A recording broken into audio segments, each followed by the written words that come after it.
Tu crois que je suis né puissant? Non. J'ai été forgé, brisé, reconstruit, encore et encore. Et j'ai appris une chose. Ce ne sont pas les ennemis qui nous détruisent, ce sont les habitudes qu'on tolère. Ragnar Lodbrok ne se serait jamais laissé consumer par les poisons invisibles que vous laissez entrer dans vos vies. Et pourtant, je vous regarde. Oui, toi. T'attends que la vie soit clémente, que l'inspiration tombe du ciel, que ton corps te serve sans jamais lui demander de se sacrifier. Tu crois qu'on devient un roi avec des excuses et des rituels de faibles. Non. Un homme devient redoutable quand il commence à trancher dans sa propre chair, quand il tue une à une les habitudes qui l'affaiblissent. Car un guerrier ne peut pas conquérir le monde s'il est en guerre contre lui-même. Je vais te le dire clairement. Si tu ne fais rien après cette vidéo, si tu continues comme tu es, tu n'iras nulle part. Pas vers la grandeur, pas vers la paix, pas vers toi-même. Mais si tu écoutes, si tu affrontes chacun de ces 9 démons avec la rage d'un guerrier, alors oui, tu vas changer. Tu vas redevenir sauvage, lucide, inarrêtable. Et je te préviens, je ne suis pas là pour te flatter. Je suis là pour allumer un feu sous tes pieds, te faire cracher ton confort, te faire aimer la discipline comme un berserker aime sa hache. Tu vas te reconnaître dans ces erreurs et tu vas les abattre, une par une. Mais avant de commencer, pose-toi cette question. Est-ce que tu veux vivre comme un homme ou survivre comme un esclave? Est-ce que tu veux mériter ton nom ou juste porter celui de ton père comme un poids? Choisis ton camp maintenant. Et si tu as encore un battement de cœur de guerrier, hurle-le dans les commentaires. Valhalla, parce que ce qu'on va déclencher ici va réveiller ton sang. Allons trancher ces chaînes. Je commence. 1. Nourrir ton corps comme un ennemi et non comme un allié. Quand j'étais jeune, j'observais les guerriers du village. Certains portaient bien leur armure, d'autres étaient déjà lourds avant la bataille. Ceux qui mangeaient pour se remplir et non pour se renforcer. Ils mouraient les premiers. Pas par la lame, non, par leur propre faiblesse. Leur ventre devenait leur tombe. Je l'ai compris sur un navire, en pleine mer, le ventre vide depuis 2 jours. Pas une plainte, pas un mot. Et pourtant, mon esprit n'avait jamais été aussi clair. Mes pensées coupaient comme des haches. J'étais affamé, oui, mais j'étais vivant, présent, dangereux. Tu ne peux pas te battre si ta nourriture te rend mou. Celui qui mange comme un prisonnier pense comme un prisonnier. Il cherche la consolation, pas la force. Il mange pour oublier, pas pour dominer. La plupart des hommes se nourrissent comme s'ils voulaient s'endormir. Pas moi, pas un vrai guerrier. Chaque aliment que tu fais entrer est soit un allié, soit un traître. Tu veux devenir plus fort? Commence par traiter ton assiette comme une forge, pas comme une poubelle. Les Spartiates jeûnaient, pas parce qu'ils étaient pauvres, parce qu'ils étaient sages. Leur faim les rendait précis, attentifs, prêts à tuer. Pendant que les autres étaient alourdis par le confort, eux devenaient des armes humaines. Ils savaient que le confort rend vulnérable et que l'homme affamé est l'homme éveillé. Tu crois que tu as besoin d'énergie? Tu bouffes comme un roi et tu penses comme un mendiant. Tu cherches l'excuse dans ton estomac alors que la vérité est dans ton esprit. Alors je te le dis, si tu veux t'élever, commence par arrêter de te saboter. Supprime ce sucre, ce gras inutile, ce poison lent qu'on appelle plaisir. Ton corps est un navire. Si tu construis avec du bois pourri, il coulera avant même la tempête. Ne sois pas ton propre bourreau. Le combat commence dans ton ventre. Si tu perds ici, tu perdras partout. Passons au suivant. 2. Cultiver la colère sans direction, c'est combattre le vent. J'ai vu des hommes hurler sur le champ de bataille et mourir comme des enfants. Leur colère sortait de partout, comme une bête blessée, sans contrôle, sans but.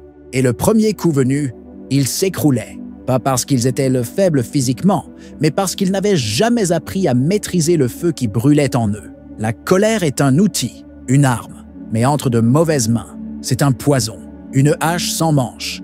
Tu la balances, elle revient et te tranche la gorge. Moi aussi j'ai connu la rage.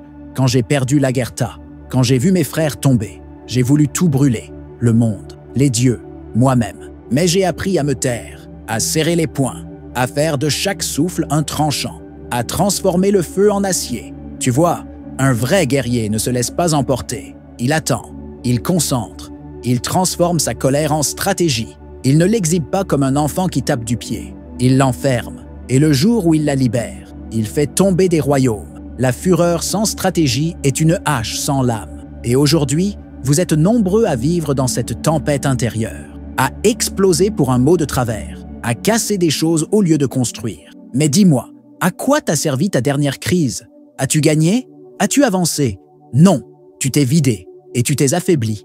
À Harvard, des hommes en blouse blanche ont découvert ce que j'ai toujours su en tant que chef de guerre. La colère incontrôlée réduit la capacité de prise de décision de plus de moitié. Autrement dit, tu deviens stupide, prévisible, manipulable. Alors je te le dis, garde ta rage, mais apprends à la museler. Observe, respire, compte tes ennemis, prépare tes coups et frappe quand le moment est juste. Un homme qui contrôle sa colère devient une tempête dirigée. Il est craint, il est respecté, il est libre. Les autres, ce sont des enfants armés d'explosifs, bruyants, mais morts à la première étincelle. Dirige ton feu, ou il te brûlera. Passons au prochain. 3. Attendre l'inspiration. C'est ouvrir sa garde au destin. Je n'ai jamais attendu que les dieux me parlent pour lever ma hache, et je n'ai jamais vu un seul vrai guerrier se lever à cause d'un beau discours. Non, on se lève parce qu'on a décidé de ne plus ramper. On avance non pas parce qu'on le sent, mais parce qu'on le doit. Toi qui m'écoutes, tu crois que la motivation est une condition? Une permission? Tu crois qu'elle viendra te réveiller un matin, poser sa main sur ton épaule et te dire « Aujourd'hui, c'est ton jour ». Elle ne viendra pas. Elle n'existe pas. Ceux qui attendent l'inspiration ne sont pas des hommes. Ce sont des ombres. Ils se déplacent au gré du vent. Leur volonté est un mirage. Leur avenir, déjà écrit par d'autres. Moi, je me suis levé les jours de tempête. Quand mon corps hurlait de rester au chaud, quand tout le monde restait sous les fourrures, moi, je marchais. Parce que chaque pas que tu fais quand tu n'en as pas envie te rapproche de ton trône. Les faibles attendent d'avoir envie. Les rois, eux, s'engagent. Ils font un pacte avec eux-mêmes et ils paient le prix chaque jour. Je vais te dire ce que j'ai fait quand le doute m'envahissait. Je promettais devant mes hommes, devant mes dieux, devant moi. Je disais « Demain, je ferai ça. » Et je le ferai même si le monde s'écroule. Et ensuite, je faisais. Parce que l'honneur est une dette que l'on ne peut pas fuir. Quand tu t'engages publiquement, ton esprit se réveille. Il n'a plus le choix. Il se dit « Maintenant, il faut être cohérent. » Et tu découvres une chose que les esclaves ignorent. La discipline n'a pas besoin d'envie. Elle a besoin d'un serment. Alors je te le dis, ne cherche plus la flamme. Deviens la flamme. Ne cherche plus la motivation. Forge ta discipline. Et si tu tombes un jour, relève-toi sans attendre qu'on t'applaudisse. Les plus grands guerriers sont ceux qui avancent quand personne ne regarde. Passons à la suite. 4. Vénérer son passé comme excuse. J'ai vu des hommes vivre dans leurs souvenirs comme d'autres s'enferment dans des cachots. Leurs blessures, ils les montraient comme des trophées. Mais derrière leurs récits, il n'y avait que peur et immobilisme. Ils disaient « Tu ne sais pas ce que j'ai vécu ». Et moi je répondais « Non, mais je vois ce que tu refuses de devenir. Tu peux pleurer ton passé, le revivre encore et encore, jusqu'à en oublier qui tu es. Ou tu peux faire comme moi, prendre chaque cicatrice, chaque trahison, chaque humiliation et les transformer en armes. Le passé est une grotte, obscure, glaciale. Mais si tu portes une torche, si tu oses y entrer non pas pour pleurer, mais pour comprendre, alors tu y trouveras ton or. Tu crois que j'ai oublié la mort de Guida, le sang de mes frères, les chaînes de l'exil? Non, je m'en souviens chaque jour, mais je refuse de rester prisonnier de ce qui est déjà mort. J'ai vu des hommes utiliser leur douleur pour ne pas agir. Je n'ai pas eu de père. J'ai été trahi. On ne m'a jamais donné ma chance. Et pendant qu'ils pleuraient leur sort, d'autres construisaient leur royaume à main nue, dans la boue et le silence. Il y avait un homme, Viktor Frankl. Il a survécu à l'enfer des camps. Il a vu la mort, l'oubli, la barbarie. Mais il a compris que même dans l'abîme, tu peux choisir ton regard, ton attitude, ton sens. Et toi, tu voudrais me faire croire que ton passé t'empêche d'avancer. Ce n'est pas ton passé, c'est ton attachement à la souffrance. Ton identité forgée dans la plainte. Brise ça, coupe ce lien. Tu n'es pas ce qui t'est arrivé. Tu es ce que tu fais de ce qu'il t'est arrivé. Alors aujourd'hui, écris ta légende avec le sang déjà versé. Utilise ton passé comme du bois mort. Il peut encore alimenter le feu. Mais si tu continues à le vénérer, il finira par te consumer. Avançons. 5. Vouloir la gloire sans accepter la douleur. Tous veulent la couronne. Personne ne veut sentir son poids. Tous veulent les chants, les festins, les récits glorieux.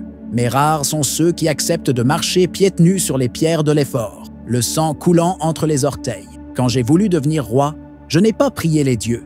Je n'ai pas attendu qu'on m'élève. J'ai plongé mes mains dans la boue, le froid, les cris. J'ai goûté à l'échec, encore et encore. Et chaque défaite me rendait plus affamé, plus précis, plus tranchant. Tu veux la gloire? Prépare-toi à souffrir.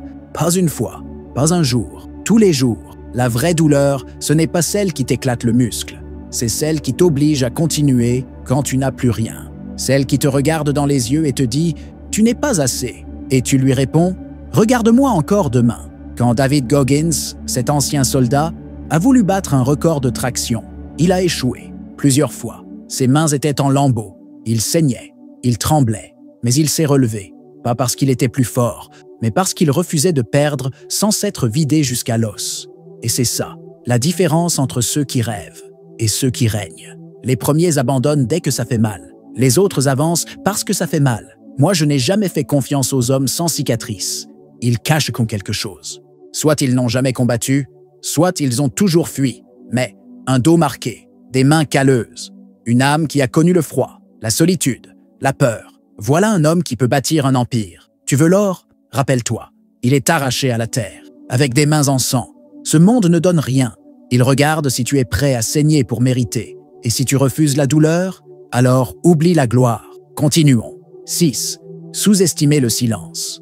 Ceux qui parlent trop meurent les premiers. Je l'ai vu dans chaque bataille. L'homme qui crie son courage finit souvent transpercé avant même d'avoir levé sa lame. Les plus dangereux sont ceux qui observent, qui se taisent, qui notent chaque détail et qui frappent sans prévenir. Moi, j'ai appris à aimer le silence. Pas le silence vide, non, le silence plein. Celui qui écoute, celui qui pense, celui qui prépare. Tu crois que le silence est une faiblesse? Non, c'est un bouclier, une lame invisible, une présence qui dérange. Parfois, je n'avais besoin de dire qu'un mot, et tout le camp obéissait. Pas parce que j'étais bruyant, parce que j'étais respecté, parce que mon silence faisait plus peur que les hurlements d'un chef hystérique. Les mots sont comme des flèches. Si tu tires sans viser, tu gaspilles ton pouvoir. Parle moins, pèse chaque mot, et surtout, apprends à écouter. Le monde murmure bien plus de vérité que tu ne l'imagines. L'Université de Virginie a prouvé ce que les anciens savaient coiffe déjà. Le silence intentionnel augmente ta capacité de stratégie. Il aiguise ton esprit comme une lame affûtée. Car dans le silence, tu entends tes peurs, tu entends tes véritables pensées, tu entends ton ennemi, même quand il ne parle pas. Moi, je restais silencieux avant chaque guerre. Je regardais les hommes, je lisais leurs gestes, je sentais leur énergie. Et souvent, je savais qui allait mourir avant même que la bataille ne commence. Aujourd'hui, le monde parle trop. Trop de bruit, trop d'opinions, trop de vide. Celui qui apprend à se taire se détache de la masse. Il devient stratège, il devient chasseur. Si tu veux être craint, commence par ne plus te montrer partout. Si tu veux être puissant, commence par ne plus réagir à tout. Le silence est une discipline, une méditation de guerre, une ascèse mentale. Et celui qui maîtrise le silence finit toujours par parler au bon moment, avec l'autorité de 1000 voix. Écoute très attentivement. Le silence est un allié, pas une absence. Avançons. 7. S'entourer d'ombre, au lieu de torches. Dis-moi avec qui tu marches, et je te dirai si tu atteindras un jour le sommet. J'ai vu des hommes forts tomber non pas à cause de leurs ennemis, mais à cause de ceux qui prétendaient être leurs frères. Un guerrier peut affronter 100 adversaires. Mais s'il est entouré de lâches, sa lame devient inutile. Tu crois que ton clan ne te change pas? Tu crois que tu peux rester fort en te liant à des âmes molles, à des esprits ternes, à des hommes sans soif? Tu te trompes. Tu deviens la moyenne de ceux qui t'accompagnent. Et si cette moyenne est tiède, tu te refroidiras avec eux. Quand j'ai bâti mes premières expéditions, j'ai choisi mes hommes comme on choisit ses armes. Je ne voulais pas des plus forts, je voulais des affamés. Des hommes capables de me dire non, capables de me défier, capables de me rappeler ma mission quand j'avais envie de tout brûler. Tu veux savoir si tu marches plus avec les bons? Regarde si ces gens te forcent à t'élever, ou si tu dois te rabaisser pour rester parmi eux. Regarde si tes conversations te réveillent ou t'endormissent. L'American Psychological Association l'a démontré. Les émotions, les choix, les efforts, tout est contagieux. Si tu marches avec des âmes vides, tu finiras éteint. Si tu marches avec des torches, ton feu deviendra une tempête. Moi, j'ai renvoyé des amis, j'ai trahi des liens, pas par cruauté, par fidélité à ma propre mission. Je ne pouvais pas tirer un dracard avec des hommes qui dormaient, alors j'ai tranché, froidement, et ceux qui restaient devenaient des piliers. Écoute bien, si tu veux devenir un roi, tu dois construire ton armée, pas ton fan club. Entoure-toi d'hommes qui te bousculent, qui t'honorent par leurs actes. Qui te regarde dans les yeux quand tu dévis? Sinon, tu resteras à jamais prisonnier d'un cercle de confort, jusqu'à ce qu'il devienne ta tombe. Marche avec des flammes, ou reste dans l'ombre. Suivant. 8. Oubliez ceux qui sont venus avant toi. Quand un homme oublie ses ancêtres, il devient comme un navire sans gouvernail. Il flotte, il dérive, et il finit par s'écraser sur les rochers qu'il ne voyait pas venir. Tu crois que tu es seul dans ce monde? Tu crois que ton histoire commence avec toi? Non, tu es le fruit d'hommes et de femmes qui ont saigné, qui ont survécu, qui ont aimé dans la peur, qui ont résisté dans le silence. Et si tu ignores leurs combats, leurs chutes, leurs leçons, alors tu es condamné à répéter leurs douleurs sans en tirer la force. Moi, j'ai toujours écouté les anciens, pas parce qu'ils avaient la voix forte, mais parce qu'ils avaient vu la mort de près et choisi de vivre. Leurs rides étaient des cartes, leur silence, des avertissements, leurs récits, des armes. Certains se moquent des vieillards. Ils ricanent parce qu'ils ne courent plus, parce qu'ils ne frappent plus. Mais moi, je m'incline devant eux, car leur mémoire contient les pièges que je pourrais éviter. Un roi qui méprise la sagesse des anciens est un roi qui tombera sans comprendre pourquoi. Chez les Inuits, les plus vieux prenaient les décisions les plus cruciales, pas les plus jeunes, parce que la force ne sauve pas toujours, mais la sagesse, elle sauve des générations. Toi, tu veux construire ta vie sans écouter ceux qui ont déjà vu l'échec, le deuil, la honte, le renoncement. Tu veux réinventer la roue à chaque pas? Tu te crois trop moderne pour apprendre de ceux qui ont traversé l'impossible? Alors tu mérites ta chute. Mais si tu veux t'élever, commence par regarder en arrière. Apprends, note, intègre, lis les sagas, lis Sénèque. Lis ton propre grand-père s'il est encore là. Et s'il ne l'est plus, lis ce que la vie t'a laissé de lui. La sagesse des anciens est la seule carte fiable dans la tempête. Ceux qui oublient leur lignée finissent oubliés eux-mêmes. On avance. Plus qu'un. 9. Fuir l'inconfort comme s'il s'agissait d'une malédiction. L'inconfort, ce mot qui fait trembler les âmes modernes. Aujourd'hui, on fuit la douleur comme une peste. Le froid, le silence, la solitude, l'attente, tous ces maîtres puissants ont été relégués au rang de bourreaux. Mais moi, je les ai embrassés. L'inconfort est ce qui m'a forgé, ce qui m'a séparé des autres, ce qui m'a offert des victoires que personne n'osait rêver. Tu crois que c'est normal d'être bien tout le temps? Tu crois que la croissance naît du plaisir? Alors tu ne comprendras jamais pourquoi les guerriers rient dans la tempête. Pourquoi ils se lèvent à l'aube glaciale? Pourquoi ils choisissent de marcher là où personne ne veut aller? L'homme qui fuit l'inconfort fuit la transformation. Il reste toujours au même endroit, prisonnier d'un nid chaud, qui devient une tombe douce. Chaque fois que j'ai grandi, j'étais à genoux, en sueur, en larmes, en manque. C'est là, dans l'âpreté, dans l'épreuve, dans la poussière, que je me suis trouvé. La psychologie moderne le confirme. L'exposition progressive à l'inconfort renforce le mental, restaure la confiance, bâtit une tolérance à la pression que rien ne peut briser. Et je te le dis en vérité, tu veux devenir plus fort? Cherche le froid, le silence, le refus, l'échec. Mets-toi volontairement dans des situations où ton confort se brise, où tu dois te réadapter, où tu ne contrôles plus rien. Un guerrier sans cicatrice n'a jamais vraiment combattu. Un homme qui ne tremble jamais n'a jamais osé. Tu veux des victoires réelles? Traverse l'inconfort comme un rite sacré. Ne le subis pas, choisis-le, reviens-y, chaque jour, encore et encore, car tout ce que tu veux, tout ce que tu es censé devenir, t'attend de l'autre côté de cette frontière invisible qu'on appelle la douleur. C'est là que les faibles tombent et que les rois se lèvent. Maintenant, prépare-toi. La fin approche. Tu les connais maintenant. Les 9 serpents qui rampent dans ta vie. Ceux que Ragnar Lodbrok aurait écrasés sans pitié. Ceux qui te rendent plus faible, plus lent, plus docile. Tu les portes en toi. Et tant que tu ne les trancheras pas, tu resteras esclave. Nourrir ton corps comme un traître. Laisser la colère t'aveugler. Attendre que la vie t'offre l'envie. Te réfugier dans les ruines de ton passé. Refuser la souffrance du mérite. Gaspiller ton énergie dans le bruit. T'entourer de fantômes sans feu. Oublier les voix de ceux qui ont souffert avant toi. Fuir chaque pic de douleur comme un lâche. Voilà les chaînes. Voilà ce que tu dois briser. Mais souviens-toi, ce n'est pas dans la parole que tu gagneras. C'est dans l'acte. Ce que tu fais dès maintenant. Ce que tu coupes. Ce que tu décides. Tu ne peux pas marcher sur 2 routes. Celle du roi et celle de l'esclave. Il faut choisir. Soit tu continues à servir tes habitudes, soit tu redeviens maître, soit tu gardes tes excuses, soit tu construis ton nom. Et je ne te parle pas de changer dans un mois, dans un an, après un stage ou un miracle. Je te parle de ce soir, de cette nuit, du moment où tu fermes cette vidéo et que tu te regardes vraiment. Alors écoute bien, si quelque chose a vibré en toi aujourd'hui, si une étincelle est née dans ta poitrine, fais-la brûler. Écris dans les commentaires un seul mot, S-K-E-L. Ce mot, dans mon monde, signifie à ta vie, à ta force, à ton combat. Et partage cette parole à un frère qui dort encore. Tu n'es plus seul, le clan t'attend, mais il ne portera pas ton bouclier à ta place. Maintenant, avance, coupe, brûle, élève-toi. Le monde appartient aux impitoyables, pas aux repentis, à ceux qui agissent. Et toi, que vas-tu faire?